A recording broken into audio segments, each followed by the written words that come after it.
네, 오늘부터 이틀 동안 제9차 한일중 정상회의가 서울에서 열립니다. 정치권에서는 연금개혁 공방과 해병특검법 재표결을 둘러싼 여론전이 격해지고 있는데요. 오늘 관련 내용들 두 분과 함께 짚어보도록 하겠습니다. 정광재 국민의힘 대변인, 여선웅 전 청와대 선임행정관 두 분 나오셨습니다. 안녕하십니까? 네, 안녕하세요. 예, 먼저 오늘부터 열리는 한일중 정상회의 소식부터 짚어보겠습니다.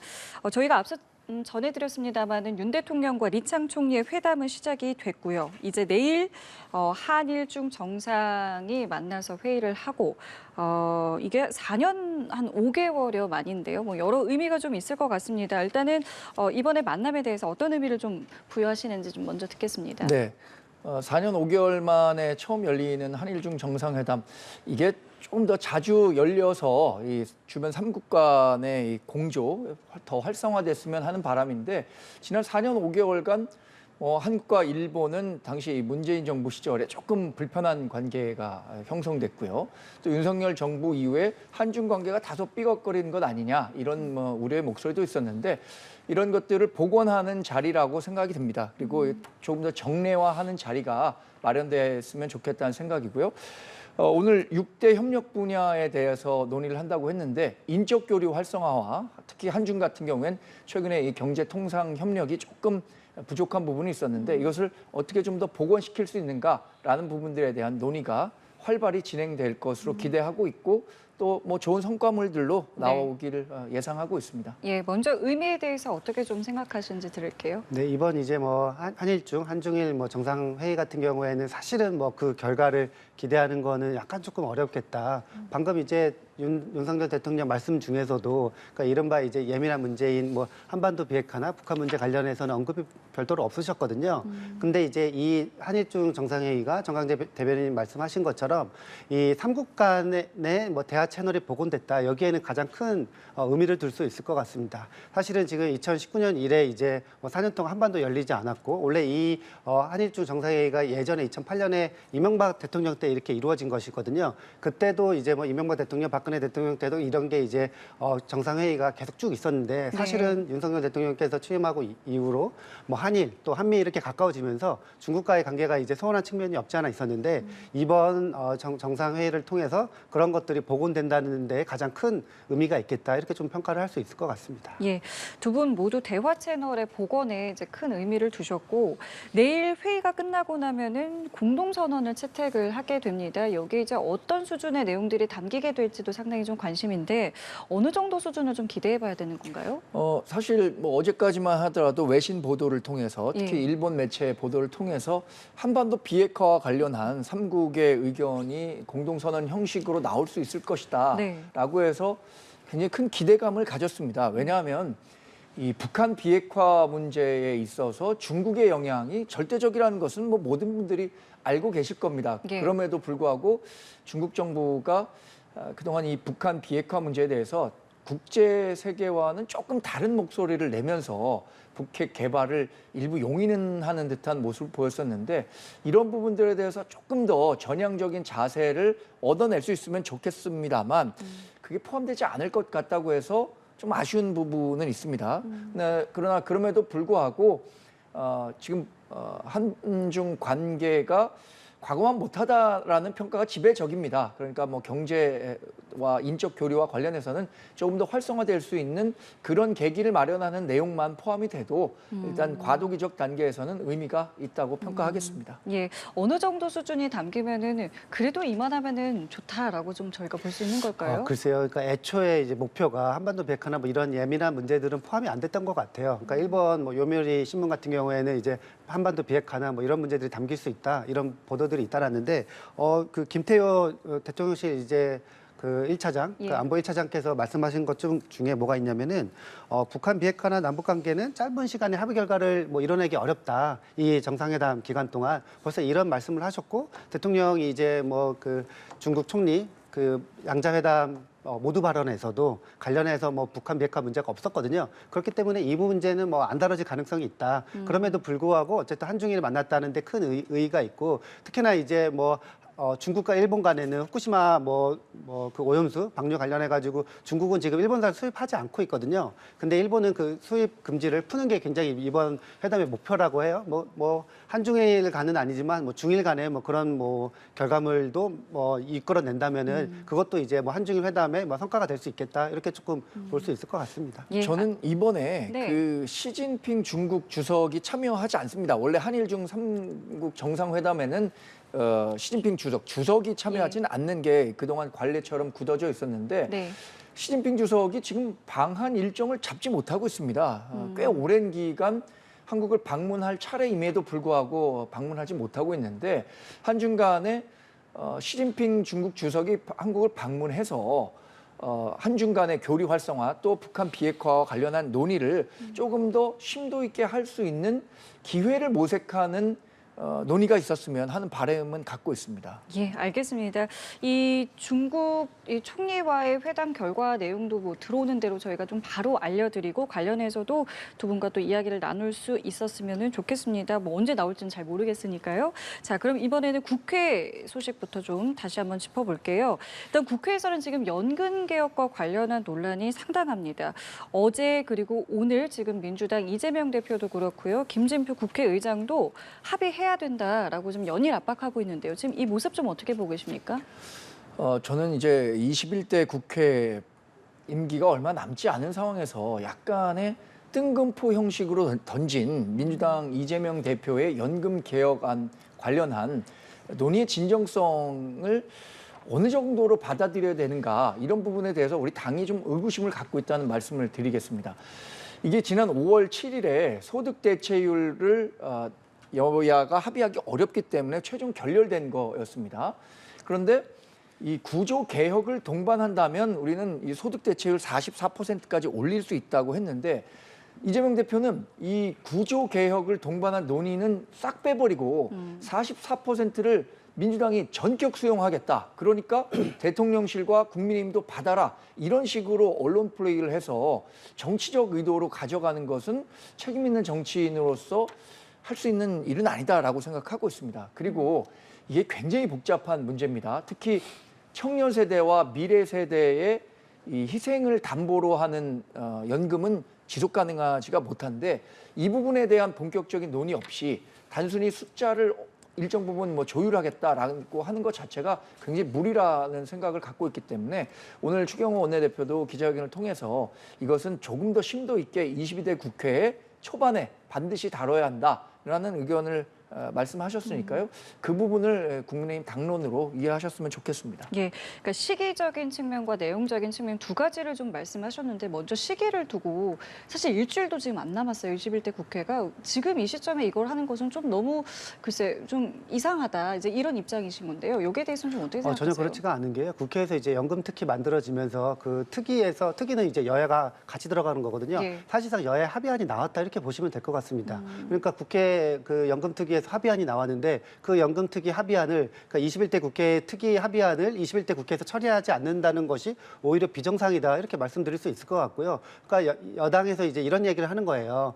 지금 최혜병 특검법이니 관련된 이제 민주당이 추진하고자 하는 법안들이 있는데 그 법안을 통과시키기 위해서 이거를 같이 가려고 하는 정략적인 의도가 숨어 있다. 이런 이야기가 있어요. 그래서 어제 이제 이재명 대표도 기자회견 때 어떤 말씀을 하셨냐면은 그렇다면은 연금 이 개혁안만 따로 열어가지고 본의에서 특위를 원포인트로 하자 이런 제안까지 내놨거든요. 그래서 저는 지금 국민의힘에서 이야기하는 게 전혀 약간 어불성설이다 이렇게 좀 말씀드리고 싶고 또 하나는 지금 조선일보에서 예를 들면 민주당이 굉장히 비판적인 조선일보라는 언론사에서 어떤 이야기를 하고 있냐면은 사설로 아니 그 민주당이 정략과 상관없이 국민의 이 연금 개혁안을 이번에 이제 한마디로 민주당이 이야기하는 44% 안으로 통과시킨다고 하면은 대선과 지방선거에서 민주당이 국민들한테 큰 신뢰를 얻을 것이다. 이렇게 오히려 지금 독려하고 있거든요. 그러면서 국민의힘과 여권에서는 그동안 지금 국민의힘과 여권에서 연금개혁 윤석열 대통령이 추진하는 4대 개혁 이야기하면서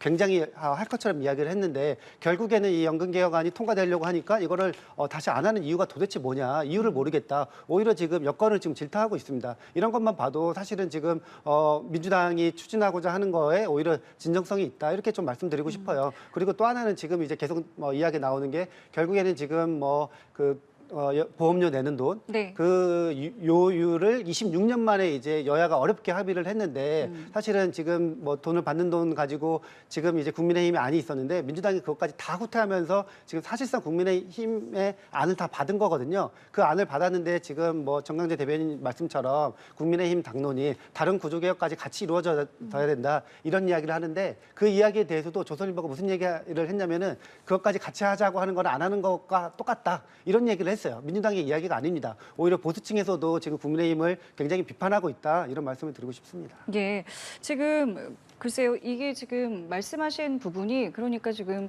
아까 보수 언론을 지금 이야기해서 말씀을 해주셨는데 여기에 대해서 혹시 하실 말씀 있으신가요? 뭐 조선일보가 지적했다고 해서 그거는 예. 뭐 대통령실이나 국민의힘이 다 그게 뭐 고전처럼 받아들일 필요는 없다고 생각합니다. 예. 근데 이 문제는 굉장히 복잡 다단한 문제입니다. 그러면 이거 개혁할 때 한 번에 제대로 해야지 이렇게 복잡한 문제를 계속 나눠서 한다는 것 자체가 이 개혁과 관련한 논의를 연장해서 한다는 것 자체가 굉장히 어려운 일이 될 수 있습니다. 이 때문에 오늘 대통령실에서도 22대 국회에서 미래 세대와 청년 세대의 목소리를 적극적으로 반영할 수 있는 안을 만들어서 논의를 해보자 이렇게 얘기를 한 겁니다. 그 이유는요. 이 국민연금 지금대로라면은 지속 불가능합니다.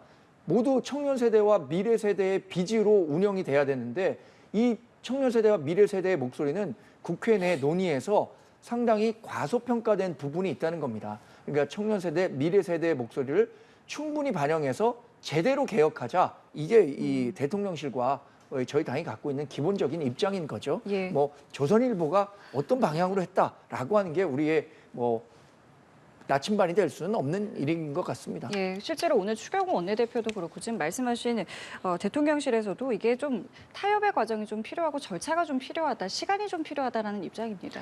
시간은 충분히 드렸죠. 그러니까 예를 들면 이 연금 개혁안 같은 경우에도 사실은 정부가 주도적으로 해야 되는 거거든요. 근데 윤석열 대통령께서 계속해서 이야기하신 부분이 인기가 조금 없더라도 뭐 국가를 위해서 미래 세대를 위해서 할 부분 하겠다 이런 말씀을 하셨어요. 그러면 사실은 정부가 주도적으로 이야기를 해야 되는데 이미 공을 국회에 한번 넘겼거든요. 그래서 국회에 공을 한번 넘겼고 국회에서 지금 1년 반 동안 뭐 국회 그 특위 만들어가지고 합의안을 도출을 했는데 그 합의안을 다시 시작하자고 하는 거랑 똑같아요. 22대 국회에서 다시 열어가지고 하자는 거는 이미 지금 계속 여러 지적이 나오고 있는 것처럼 22대 국회에서 지방선거 있고 대통령 선거 있는데 그때 또 그러면은 연금 뭐 개혁안을 실제로 할 수 있겠냐. 그러니까 이거 대통령실 아니면 여권에서 연금 개혁안 관련해가지고 도대체 의지가 있느냐 이런 비판을 받을 수밖에 없는 겁니다.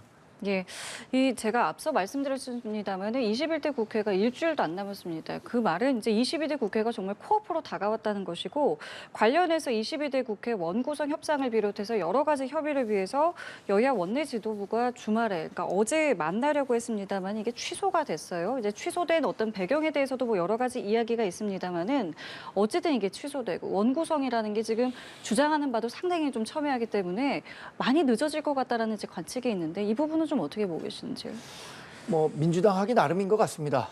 민주당이 절대 다수의 의석을 갖고 있고 예를 들어서 원구성과 관련해서 18개의 상임위를 어떻게 배분할 것이냐. 특히 우리 당이 주장하고 있는 법사위와 운영위는 반드시 여당 몫으로 해달라라는 의견을 어느 정도 받아들일 것이냐에 따라서 원구성 협상은 빨리 이루어질 수도 있고 그게 한없이 또 늘어질 수도 있다고 생각합니다. 물론 한없이 늘어지는 측면에 있어서는 민주당이 힘 자랑식으로 그냥 18개 모든 상임위를 우리가 다 하겠다. 그 21대 국회에 그랬던 거죠. 예.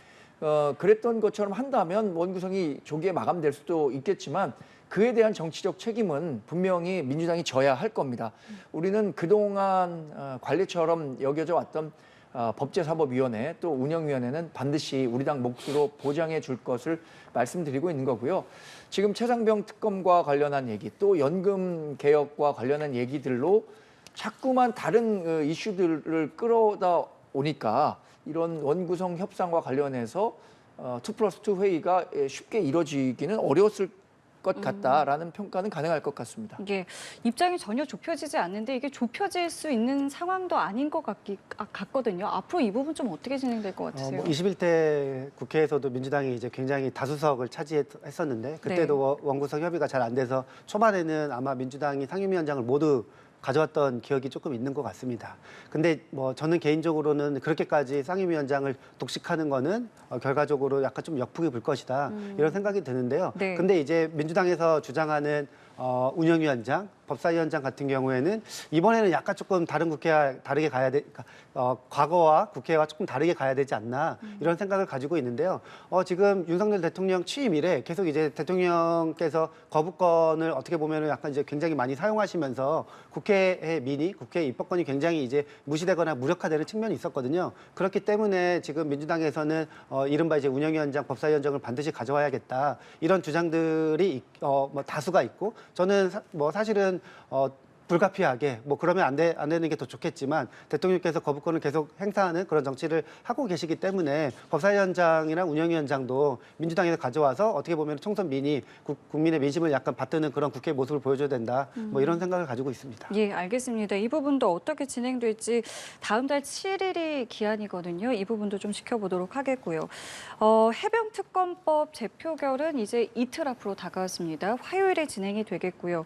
일단 야권에서는 대규모 장외 집회를 비롯해서 지금 계속적으로 좀 압박을 하고 있는데 현재까지 분위기를 좀 어떻게 보고 계시는지요?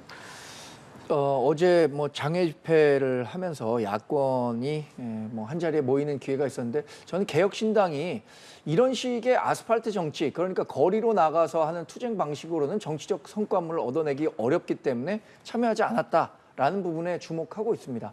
사실 정치는 정치의 영역에서 해결해야 할 문제지 우리가 뭐 80년대 군부 독재 시대도 아닌데 저렇게 거리로 나가서 소모적인 정쟁을 일삼는다는 것 자체에 대해서 저는 뭐 야권의 이 정치 공세에 상당히 유감의 목소리를 내고 싶고요.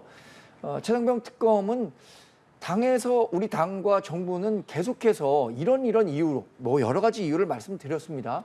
받아들이기 어렵다고 했는데 그럼 왜 자꾸 거부권 행사하냐고 하는데 우리가 반대하는 입법을 계속해서 만들어서 국회가 이제 정부에 던지니까 거부권을 행사할 수밖에 없는 안타까운 현실 이런 것들에 대해서 말씀드리지 않을 수 없는 상황입니다. 예, 거대 야당이 거리로 나가는 것에 대한 어떤 비판의 목소리가 있기는 합니다. 이 부분에 대해서는 어떻게 생각하세요? 지금 민주당 안에서는 제가 이제 뭐 계속 이야기 드린 것처럼 대통령이 거부권을 행사하고 있기 때문에 국회가 제대로 입법권을 행사할 수 없는 약간 좀 비상적인 상황이다 이렇게 보고 있는 것 같습니다. 뭐 그런 의미에서 지금 민주당의 뭐 당선인들, 민주당의 당내 분위기는 뭐냐면은 이번에도 만약에 대통령 거부권을 대응하지 못한다면은 오히려 민주당한테 뭐 심판이 가해질 것이다, 국민들이 회초리 들 것이다 이렇게 조금 판단하고 있는 것 같습니다. 그런 면에서 이제 뭐 어떻게 보면은 여론조까지 하는 이러한 뭐 강수를 두고 있다 이렇게 보시면 될 것 같고요. 오히려 지금 뭐 최혜병 특검법은 21대 국회가 아니라 22대 국회에 넘어가면은 오히려 국민의힘한테 여권한테 불리한 상황이 온다. 지금은 17표 이탈표를 막아야 되지만 22대 국회가 시작되면 8표라고 하는 이탈표를 막아야 되거든요. 그리고 저는 지금 뭐 계속 이제 많이 보도들 나오는 게 지금 공개적으로 찬성한, 그러니까 최혜병 특검을 해야 된다고 주장한 여당 의원들이 지금 4분 정도 되신데요. 저는 이 4분 말고 오히려 지금 4분 이상의 표가 한두 표라도 쉽게 말하면 이탈표가 나오게 된다고 하면은 이거는 대통령의 국정 운영에 큰 부담이 될 것이다. 그러니까 이거를 17표 못 나와가지고 이거를 막았다는 게 중요한 게 아니라 여기서 이탈표가 점점 더 나와진다는 것 자체가 국정 운영에 부담이 되고 오히려 지금 22대 국회로 넘어가면은 8표를 지켜야 되는 사수해야 되는 입장이 되기 때문에 민주당보다 지금 국민의힘한테 협조를 더 구해야 되고 국민의힘과의 관계가 더 약간은 조금 뭐 애매모호해질 것이다. 긴장 관계가 될 것이다. 이렇게 보고 있습니다. 예, 찬성표를 시사한 이 의원이 이제 4명으로 늘어났어요. 한 명씩 조금씩 늘어나고는 있습니다. 이게 최종적으로 얼마가 될지는 모르겠습니다만은 이게 이틀이 남았는데 이게 수가 늘어난다는 것은 마음속으로 정말로 찬성표를 생각하고 있는 사람들을 동요할 수 있을 것이다라는 어떤 분석도 있는데 어떻게 좀 보세요? 뭐 당내 분위기를 살펴보면 지금 공개적으로 찬성 의사를 밝힌 4분 외에 예. 그렇게 많은 이탈표가 나올 것이라고 생각하는 분위기는 아닙니다. 왜냐하면 이 최상병 특검법이 갖고 있는 그 정치적 문제점들에 대해서 우리 당에 소속해 있는 의원분들이 많은 문제점을 갖고 있기 때문입니다.